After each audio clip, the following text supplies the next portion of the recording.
കുത്താമ്പുള്ളിയിൽ നിന്നും മായന്നൂർ SMT സ്കൂളിലേക്ക് പോകുന്ന വിദ്യാർത്ഥികൾ ഇന്നും യാത്ര ചെയ്യേണ്ടി വരുന്നത് തോണിയിലാണ്. ബസ്സിൽ പോകേണ്ടി വന്നാൽ 3 ബസ് മാറിക്കയറി വേണം സ്കൂളിലെത്താൻ. അതിനു വേണ്ടിവരുന്ന സമയവും പണവും ലാഭിക്കാനാണ് ഈ അപകടയാത്ര. കുത്താമ്പുള്ളിയിൽ നിന്ന് വെറും 100 മീറ്റർ മാത്രം പുഴയ്ക്കപ്പുറമുള്ള സ്കൂളിലേക്ക് എത്താനാണ് വിദ്യാർത്ഥികൾ തോണിയിൽ യാത്ര ചെയ്യുന്നത്. വർഷങ്ങളായി കുട്ടികൾ ഇത്തരം അപകടയാത്ര നടത്തുന്നു. കടത്തുകാരനായ ഉണ്ണിക്കുട്ടൻ 5 രൂപ മാത്രമാണ് ഒരു കുട്ടിയിൽ നിന്നും ഈടാക്കുന്നത്. പല കുട്ടികളും പണം തന്നെ നൽകാറില്ല.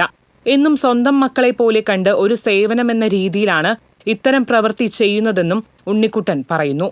കൊണ്ടാഴി പഞ്ചായത്തിലെ കൊണ്ടാഴി വില്ലേജിനെയും തിരുവില്ലാമല പഞ്ചായത്തിലെ കണിയാർക്കോട് വില്ലേജിനെയും ബന്ധിപ്പിച്ചുകൊണ്ട് പാലം പണിയുന്നതിനായി 33 കോടി 14 ലക്ഷം രൂപ അനുവദിച്ചിരുന്നു. എന്നാൽ പണി പൂർത്തിയായില്ല. വഞ്ചിയുടെ അടുത്തേക്കുള്ള വഴി കാടുപിടിച്ച് പന്നിക്കൂട്ടം ഏറെയുള്ളതിനാൽ പന്നികളുടെ ആക്രമണ ഭീഷണിയുമുണ്ട്.